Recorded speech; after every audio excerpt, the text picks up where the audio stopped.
We stand together to help you carry your pain. You're not alone. We will never leave your side. An incredible patriotic moment. Despite being shot in the leg, Thomas Gunderson standing from his hospital bed to shake the president's hand. This guy looks tough to me. The motive for the deadliest mass shooting in the history of this country remains a mystery. Paddock apparently tried to blow up aviation fuel tanks right near the site of the massacre, but it didn't blow. There is evidence that Stephen Paddock wanted to survive or escape. Face value, you got to make the assumption that he had to have some help at some point. They also found 50 pounds of tannerite. That's an explosive. We received the very first statement from the shooter's girlfriend. He never said anything to me. Democrats are demanding Congress act on new gun control measures. Going after the implements is not the solution. We've been successful in combating terror. We can be successful against combating mass murder. We cannot be defined by the evil that threatens us or the violence that incites such terror. We're defined by our love, our caring, and our courage. Wow, right to a Fox News alert and a lot to discuss. You just heard the Las Vegas shooter may have been planning something even more sinister than his bloody massacre. That came out late last night. Police now want to know if he acted alone or if he had someone helping him plot the deadliest shooting in modern American history. Adam Housley is live in Las Vegas with breaking details. Adam, when I was flying out of Las Vegas last night, I looked to the right out the window of the airplane, and there was the Mandalay Bay, and I was thinking, man, if that guy would have had an airliner in his targets, he might have actually been able to hit it, but as it turns out, he might have been aiming, this is just speculation from authorities, on some of the great big jet fuel tanks. Yeah, you know, Steve, you guys were just down the street from us here. We saw them actually look at those jet fuel tanks Monday morning, so maybe 12 hours after the actual massacre took place here. They were over there with, basically taking a look at those tanks very closely. They're not far from us here, maybe 30 yards to my right. And people hid. If you look at that picture right there, there's a nighttime view of them as well with our satellite trucks there. If we can go back to that first full-screen graphic, guys, I want to show show the viewers. There's a shed there, and I think that might help answer the questions of why we got the answers we got. Look at that white shed. So what happened, people fled right through where I'm standing, knocked down the two fences. You can see the fences where they've been knocked down, and some actually broke open and hid in that shed. There's blood in that white building little shed there. What our investigator sources tell us is that they believe that the killer was spraying this entire area. He wasn't necessarily shooting at the jet fuel tanks, but he was spraying. That's what they believe, and that the Las Vegas Review-Journal's article may have gone a bit too far. And of course, they say source, they don't say law enforcement source. So keep that in mind. We also think we should go back to the headline that we've been talking about maybe the last couple of hours, and that is this. We're told by the same people involved in this case that they still have not ruled anything out. And we heard from the sheriff that possibly the sheriff and others are looking into that he may have had some help, and it may even be looking more likely that he could have had some help over the course of maybe the last couple of years. Take a listen to what the sheriff says about Stephen Paddock. What we know is Stephen Paddock is a man who spent decades acquiring weapons and ammo and living a secret life, much of which will never be fully understood. He meticulously planned on the worst domestic attack in United States history. For at least 2 months, he planned, we are to believe, so far. Now, we have also the interview yesterday with his companion, Marilou Danley, in Los Angeles. That went on for several hours. I'm told that she was very cooperative, has been from the beginning. Her lawyer says that she gave every piece of information that she could, but she didn't know that much about the fact that he had compiled all these weapons. But we are hearing, guys, as I give it back to you in New York, that maybe his estranged brothers might be giving a little bit more information than people realize that they might have had. Back to you guys. Yeah, I mean, a couple of brothers he broke up relationship with. I think the story was, Adam, that one of the brothers was a bully and used to beat the Eric and this guy up, Stephen up. So they kind of broke off. They didn't have much of a relationship. I'm amazed overall at the pressers how candid they are. They're as if they're speaking out loud in just a stream of consciousness, which I think is very helpful to us out here who want to make sense of this. Well, I think there's two reasons for that. One, I'll tell you that some of the folks we've spoken to, some of the law enforcement sources we've spoken to about this, a couple of times they were a bit surprised the sheriff was maybe a little more candid than they expected and had to scramble a bit, including when he admitted yesterday in an interview that she was being interviewed already. We'd been told that, but when he said it publicly, it kind of threw them a curveball. But I think also, Brian, because they're trying to find any kind of lead they can in this man, there's so many interesting little avenues, but nothing that really is wide open. I mean, look at some of the other things we've covered. San Bernardino, terror attack, obviously. Aurora. There seem to be much larger issues showing up right away, online, for example, or the fact that in San Bernardino they smashed the hard drives. And here, you don't have that. Right. So they don't have that big lead yet. Orlando, Allah Akbar. Okay, that was a clue. We don't have that type of clue. Adam, thank you. Maybe they do. We just don't know yet. Maybe they're not telling us. Sure, because they did find a note. There was a note left behind, but it was not a suicide note. And maybe that's why the authorities are saying that they think he had a plan to escape. And part of that could have been related to the fact that in the car, as Adam just detailed, they found 50 pounds of this explosive tannerite. So while the sheriff was not, in this particular instance, was not candid about why they felt he had an escape plan, no suicide note, and the explosives in the car, that's what they're thinking. And meanwhile, 200 rounds shot in the hall, 1,600 rounds unused. But he also had rifles that jammed. So maybe that explains the pause. Someone said, well, he was putting a new magazine in there. Well, maybe that was the pause. Yeah. How about the guy underneath him? There's a hotel room below him. The guy says he got a knock on his door at 1:30 in the morning the night before, and the security guard said, you need to turn down your country music. And who's complaining? The guy upstairs. Comes back a few minutes later and says, you know what, you've turned it down, we appreciate that, now you need to turn it off, because he's complaining again. Right. One of the great assets of the President of the United States, when he won yesterday, you really saw it. We know it because we see it. When the President was here and was just the billionaire, he would go up to people in the makeup room and talk to them, and whether you're audio, he treated everyone equally. And when he gets in these situations, when he could be sincere and see the average, everyday American people, he really thrives. And I think some of the victims and the survivors really picked up on that yesterday. Absolutely. He spent 90 minutes at the bedside at University Medical Center. He visited with 8 families of victims. He met with 100 medical professionals. He stayed longer than they thought he was going to stay throughout. And he spoke of courage displayed by those who risked their lives and saved the loved ones of total strangers. And then there was one of the high school students, a young woman by the name of Tiffany. She was asked what it was like to have the President of the United States at the foot of your bed talking to you, and this is what she said. Did he offer you words of comfort? Did he say anything that stands out to you? He said he was amazing. Where was that? Yeah, he was like super nice. He wasn't who we see on social media. He was much more comforting. What did he say that was so comforting? I don't know, like his tone and voice and just the way he was. Yeah. Then he and Melania, they went, or the First Lady, I should say, out of respect, they went to another hospital room, and they met a gentleman who had been shot in the leg. He got out of his bed and stood up, look at this, to shake hands with the President and the First Lady. And then he wrote on Facebook, he said, I will never lie down when the President of this great country comes to shake my hand. There may be plenty of issues in this country, but I will always respect my country, my President, and my flag. Shot in the leg or not, I will stand to show my President the respect he deserves. So he told his friends, after he posted that, he goes, listen, we're going to get some blowback when I posted this. Don't worry about it. I'm asking you not to respond to them.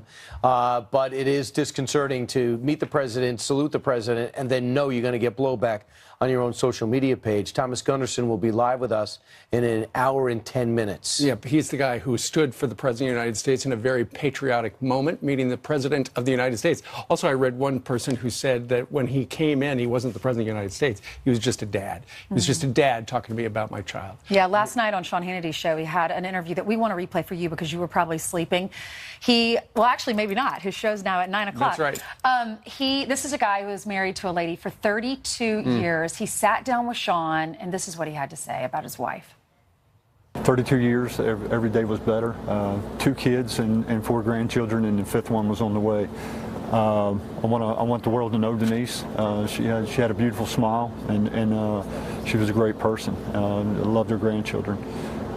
We were at the concert, and is that what you?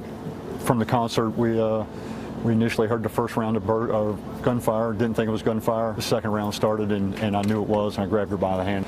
When she was struck, she was behind me. I turned and looked at her. She was struck in the head? Yes, sir. We all have our ups and downs, but they're doing well. They've supporting one another back home, and we're ready to get Denise home and let everything start to heal. Think about this. His wife was just murdered in front of him when they were supposed to be having a great time in Las Vegas watching a concert. Look how cute they are. And the courage that he had to come up and tell her story and talk about her on Sean Joe. You know what makes me so mad? They have a baby, a grandchild on the way. They have 4 that are living.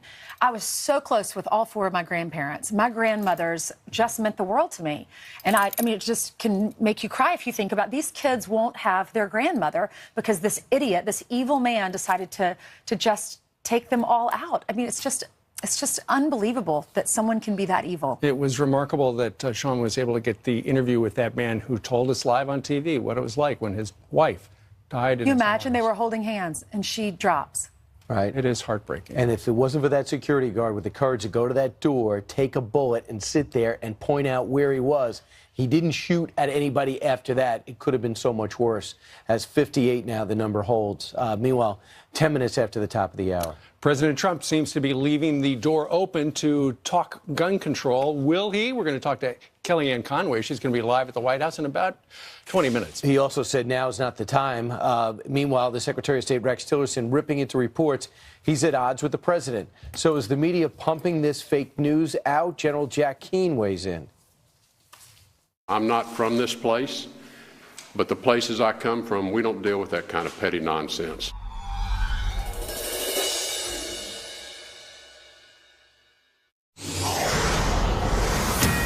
A Fox News alert, 3 U.S. Green Berets killed and 2 seriously injured after being ambushed by terrorists in the Western African country of Niger.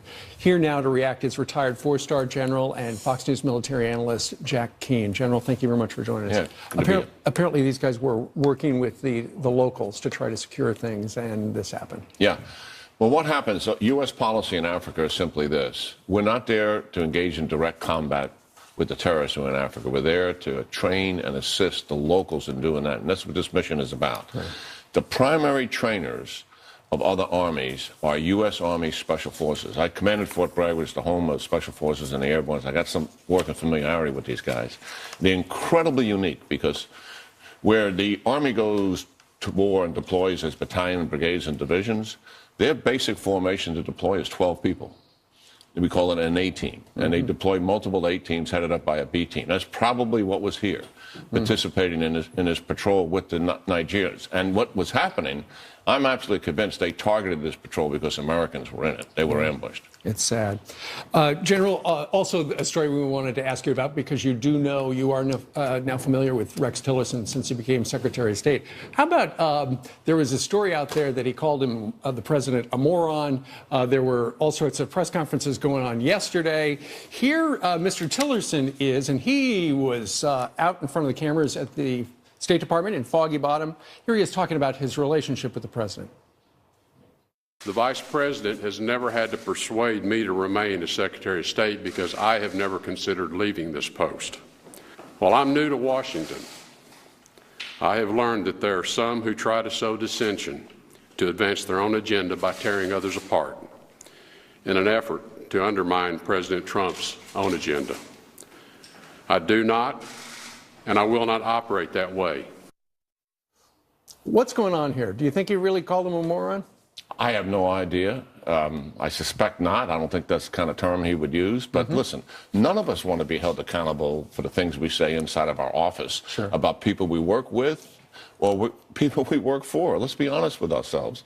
But at the same time, I've never seen the media react and pounce on this administration and the people in it for simply not always agreeing. The national security, this is tough, complicated issues.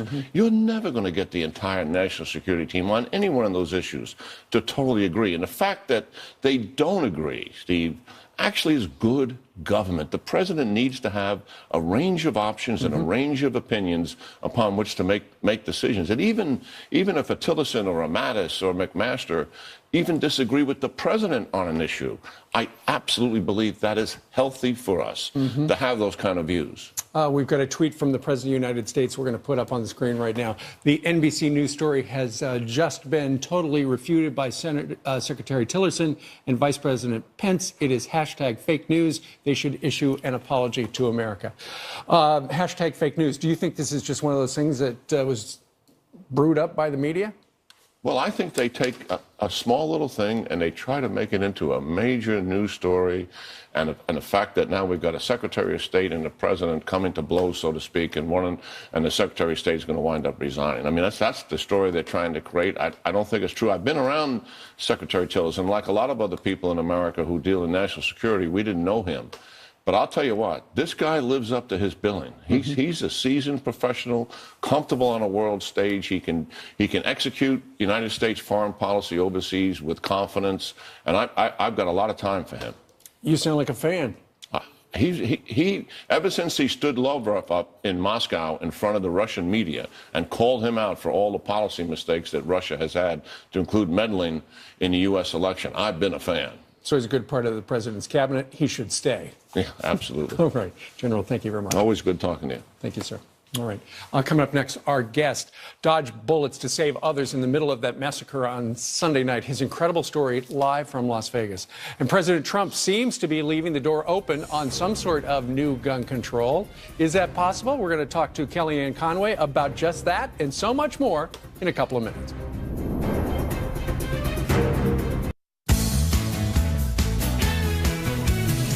All right, back to the latest on Las Vegas in just a moment. But first, some other stories making headlines this morning that we think you need to know about. Today is the last day for Dreamers to renew their DACA immigration status. As of last night, nearly 50,000 eligible people had reportedly not yet applied. And meanwhile, the Trump administration said it would phase out the deportation protection program if Congress did not come up with a solution. And by the way, the clock is ticking. And New York City's famous Columbus Circle is now under round-the-clock security. Believe that? Police are concerned about vandalism to the Christopher Columbus statue ahead of Columbus Day on Monday. The monument has already been damaged, along with several others in the city. Look how high it is. Who gets up there? And after a week of such tragic news, our own Rob Schmidt and Janice Dean took some time out to pack goodie bags for our men and women serving overseas. Anything you send us overseas is just a world peanut. Baby wipes and whatever other products. When the Marines get it, sailors, soldiers, it just means so much to us to receive it. The event part of the 21st Century Fox's Impact Week, where Fox employees give back. Our Fox and Friends writers also getting into the action, spending time at a New York community center. Meanwhile, Ainsley. Thank you, Brian.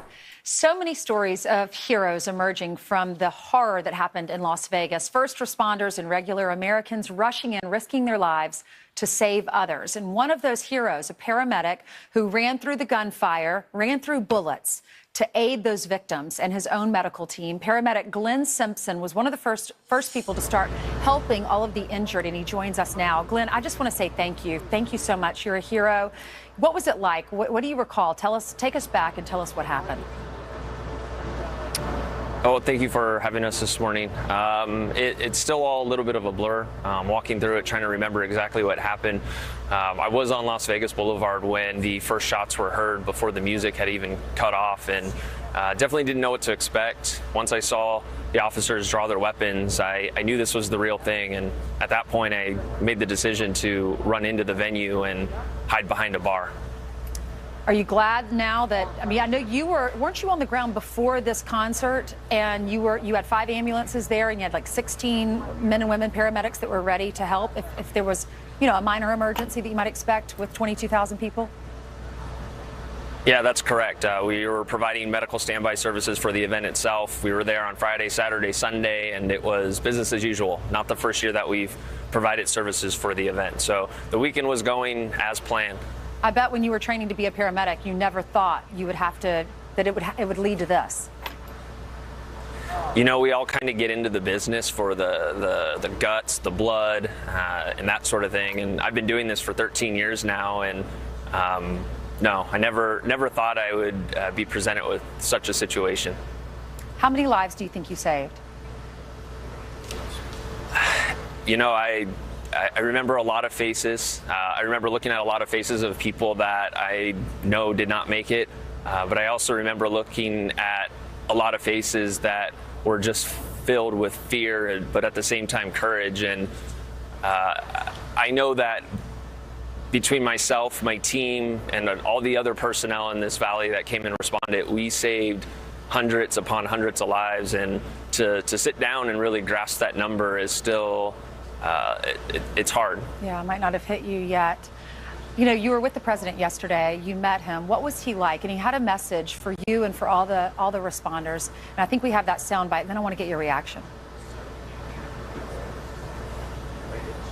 Words cannot describe the bravery that the whole world witnessed on Sunday night.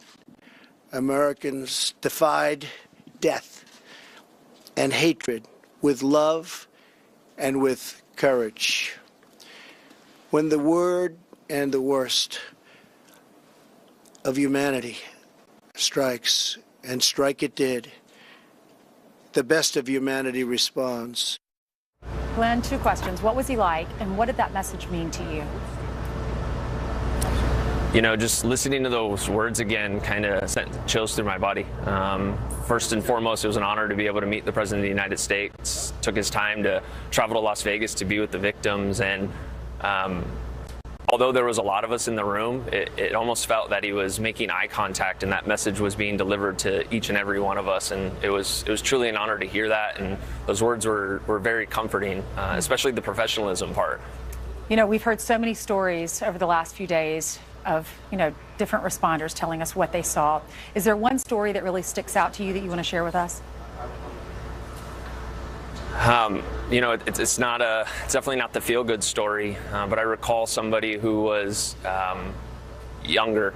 He's probably in his early 20s, and I watched him change color throughout the duration.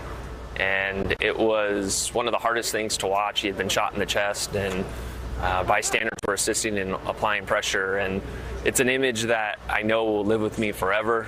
On the same note, there was a female that she was driving a pickup truck, and she just wanted to take people to the hospital, and she looked at me with tears running down her eyes and says, "I don't know where to go." And I looked at her in the face and I said, "Grab your phone and type in Sunrise Hospital." It's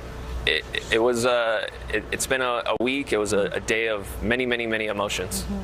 I hope you're able to find out who that young man was that died before your eyes, because I'm sure his parents would want to know that someone was there holding his hand. Just tragic. And as a parent, it's something that I just can't imagine. Thank you, Glenn. Thank you for being a hero. You're amazing. God bless you. Thank you. You're welcome. President Trump seems to be leaving the door open to take on gun control. Will he? We're going to ask Kellyanne Conway live from the White House coming up next. Plus, what was it like inside the emergency room after Sunday's shooting?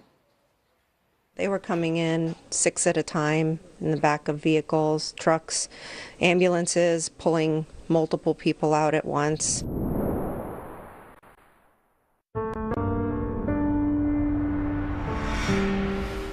We struggle for the words to explain to our children how such evil can exist, how there can be such cruelty and such suffering.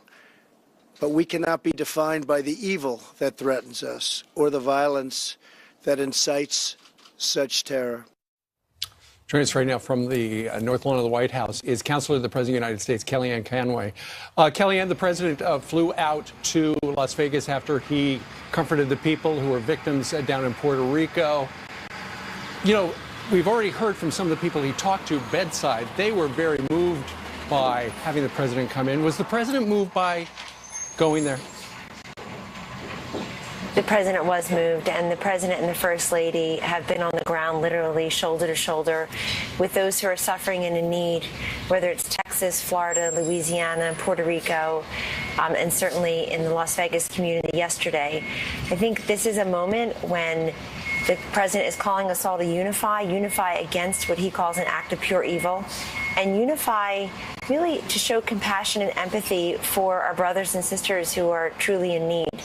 And I think just the last couple of weeks, really the last month or so, where we've had natural disasters, and in the case of Louisiana, Las Vegas, a pure act of evil, you see the president's capacity for compassion, for sympathy, and it's incredibly important for folks to see that they literally stand with them. And we know that long after the president returns to Washington, that we remain with these people. The rebuilding and recovery process in a place like Puerto Rico will take months, if not years. And there are people whose lives have been shattered over the last week who are making preparations to say a final goodbye to their loved ones. So it's incredibly important to see that as our leader. I think it's important for the country and for the world to see that the president and the first lady and members of the administration stand with people in need. Kellyanne, one of the people that he visited in the hospital, we ran her clip earlier. She said, I met him, and the reporters were saying, what was he like? She said, he's not the man that you see on social media. He was very personable and chatted with me by my bedside. What is he like? You obviously work with him. We've met him. What is he like in person for the people that watch, that know the guy as the social media Donald Trump or President Trump versus what he's really like in person? That's the person that so many of us have the privilege of seeing and working with day by day. I have always found President Trump, Mr. Trump, to be a very lighthearted and humorous man, an excellent storyteller, genuinely interested in other people's lives. I know that firsthand. I could not be a working mother of 4 school-age children in this building, working hard every single day and with shoulder to shoulder with other colleagues doing the same, if we didn't work for somebody who respects us as individuals and is genuinely interested in our lives. And our lives are blessed and privileged compared certainly to those in need. But this is somebody who, if you asked him how he wants to spend whatever little spare time he has, it's always with family. People always remark what wonderful 5 children he has raised, and that our First Lady, her popularity is exploding. I think people see that she is somebody who is so committed to the people of this country, and so honored to be an immigrant First Lady who went through the process and became an American and truly loves this country. But this is something we see every time. We don't see it in the face of tragedy. We see it every day. She always wants to be with him in these times. Kellyanne, the other thing that came up quickly, and some Republicans are on board with this, they immediately Democrats started talking about gun control. And why does he have so many guns? And why was there a device on this gun that allowed a semi-automatic to be an automatic? And the president made a remark, we're going to look at this one time as he as he was leaving. And then yesterday says, now's not the time. If you want to learn from an event like this, whether it's domestic terror or international terror, when is the time to start examining to see if there's something legislative that can be done? Well, we always welcome a thoughtful conversation on policy and issues. So the Second Amendment is a bedrock within our Constitution, along with the First Amendment. And these rights must be protected. But we also are listening to, we heard yesterday, a number of these Republican senators, many of them saying that they support the Second Amendment. They are gun owners and hunters and sportsmen themselves. But the bump stock, I know that this is something that many legislators have been telling us, and I've read publicly, that they had never even heard of the device before, and they're in Congress. So many of them are open to a conversation. I think that conversation we always welcome thoughtful conversations. I would just note for the viewers that since bump stock has probably not been in the lexicon before, this is a device that President Obama's ATF decided would not be regulated in 2010. And I think that's an important part of this conversation. I also would note that for all the people, including Hillary Clinton, jumping to Twitter while parents were literally still combing the hospitals, if not the rubble, for their missing loved ones, that this rush to judgment, these inaccuracies that people are putting forward doesn't help anybody in need. It doesn't help one person in their grief and in their recovery. And I would note, we did a quick little search in my office. You've got people like Elizabeth Warren, Bernie Sanders, Hillary Clinton. They either have tweeted 0 to 1 times this year about guns. This calendar year, They've tweeted about Russia dozens of times. Sure. They've tweeted about this president innumerable times. So the cavalry on the high horses, they react, and we need to have thoughtful conversations in this country. Well, you just mentioned Russia. The president, your boss, our commander-in-chief, 39 minutes ago tweeted out, why isn't the Senate Intel Committee looking into the fake news networks in our country to see why so much of our news is just made up, fake? And I think what he's referring to is just, if he's talking about the Senate Intel, he's referring to the fact that the guys who run that committee over on the Senate side had a press conference yesterday talking about the Russia collusion investigation and things like that, which, gets a lot of airtime. But, what we heard from them yesterday is we really haven't found anything. Well, look, there's a great frustration that the messages and the issues, the policies that are being resolved out of this White House are not being covered. I have long railed against incomplete coverage. There are so many things, 860 regulations that have been chucked by this president. And no, folks, not the ones that keep our air and water clean, ones that were done at the last minute or a sop to special interest. That plus the tax framework that's coming forward, the most bold tax cut in American history that the president has put forward. It's the incomplete news. It's not connecting people with the information they need to know. Look at what the stock market and so many economic indicators think of this president in his first term. All-time high, and that matters to people. That's allowing people to spend their money to make plans about their own personal prosperity into the future. Manufacturing up, unemployment. There is, that's right, all of it. The Home Builders Conference, manufacturing confidence. But there's so many great things going on cabinet-wide and administration-wide. We understand the frustration, but let's talk about what happened yesterday. The Secretary of State came out to knock down a report from NBC that said he called the president a bleeping moron. And then a little bit later on, Bob Corker, chairman of Foreign Relations, who was once a contender to be a vice president and I believe Secretary of State, took another shot at this president. Listen. I think Secretary Tillerson, Secretary Mattis, and Chief of Staff Kelly are those people that help separate our country from chaos. This is a week ago, 2 weeks ago, he brought up confidence in the president. What's going on here? What is the chairman's problem with the president? Well, the chairman and the president have had a good working relationship all along, as you said, dating back to transition, and certainly the campaign. Senator Corker was in the White House a couple of weeks ago for a private meeting with the president. But I think I took those comments to mean that Senator Corker was talking glowingly and frankly accurately about the leadership we have in this White House through General Kelly as our chief of staff and through General Mattis and Secretary of State Tillerson. And it's really a hand-picked cabinet by this president. I was really struck yesterday by Secretary Tillerson's forceful and unequivocal pushback toward these rumors, and then the president saying that he has, quote, full confidence in Rex, his Secretary of State. I actually thought Secretary Tillerson gave a very impassioned, very detailed and specific cataloging of all the progress that has occurred on his watch, on the president's watch. He talked about Pakistan. He talked about Iran.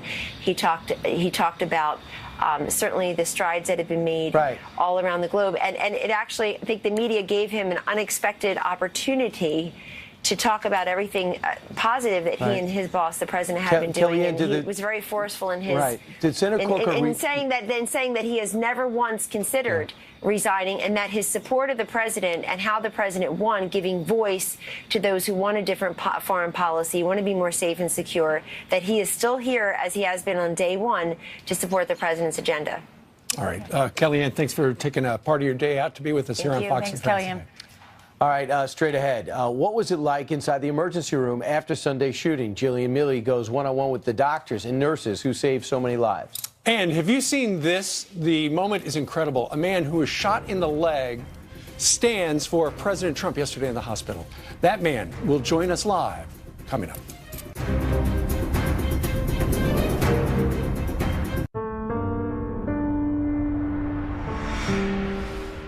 As the wounded kept arriving after the concert massacre, doctors and nurses at various hospitals in the area described the frantic hours as controlled chaos, with injuries more often found on the battlefield than on the Las Vegas Strip. Sunrise Hospital took in more critical patients than any other facility in Las Vegas. Our own Jillian Mealy spoke to doctors and nurses who were there that night when some of those first victims were coming in. What did they tell you, Jillian? You know, a lot of them, I think, still trying to process what they saw and what they experienced that night. You know, they say that you go through all this training at hospitals and medical centers in case of a mass casualty situation, but they say, you know, it's hard to be mentally prepared for something like this. Sunrise is one of those hospitals that took in a lot of the patients, a lot of the victims who were transported in civilians' own vehicles, and they were taking them out, and they describe what the scene was like that night. Were you working when this happened? I was at home and I got a phone call from Todd Sklamberg, our CEO. He was requesting help and I felt the need to come and help the community, which I love. Called my husband, who's one of our pediatric general surgeons, and said, get up, you're coming to Sunrise to operate on adults. What was the worst that you saw? I kind of put those in the criteria of people with devastating head injury. Chaos, people everywhere, everything, you know, getting kind of caught off guard with the amount of blood that receives you at the ambulance entrance. The first thing comes to my mind is the way these patients looked, the blood on the floor. Did you ever anticipate being involved in something like this? Never anticipate. We train. We always kind of go through process of how we would try to address them. I really cannot imagine that this could happen, especially here. But I am very proud to be part of this community. When I see my coworkers and I look at their faces and I see their face that flashes in front of me from that night, just continually brings me back to that spot where it was a hard time. Did you see people bringing victims in their trucks, in their cars? Yeah, they were coming in 6 at a time in the back of vehicles, trucks, ambulances, pulling multiple people out at once. You know, they were coming in on Metro Cruisers. There were 2, 3 inside each one of those, inside the ambulances, you know, and inside pickup trucks. You know, pickup trucks would be filled with 5, 6 people. Would you say you guys were fully ready for this, that you handled this the way that I was very happy with the way people came together. The best thing that happened is just to see, the patients wanting to give up their chair for somebody else, telling me, no, doc, I'm good. I see that person sick, or go take care of that one. She's calling me a hero and I'm telling her she's the hero. I know this sounds really cheesy right now, but it's by far a proud moment for me to be here. And we just kind of, sat there with our eyes gleaming and hugged it out for a quick second and then continued on. So many of us decided that we were going to leave our family to rush here to help and do whatever we could do. I am actually very proud and happy that I was part of this community, part of this effort to help those in need. I am 100% certain that without what the staff did here at Sunrise Hospital, there would be a whole lot more angels in heaven right now from Las Vegas if it wasn't for them. So Sunrise took in 199 patients. That's what they told us, the latest update as of last night. They had 16 fatalities. And look, the doctor said you never want a fatality, but one of the doctors said, I have no regrets. We saved everybody we possibly could that night. Guys. All right. Jillian's out at the strip right now. Jillian, thank you. Yeah, thank you for giving us that perspective. Nice to hear from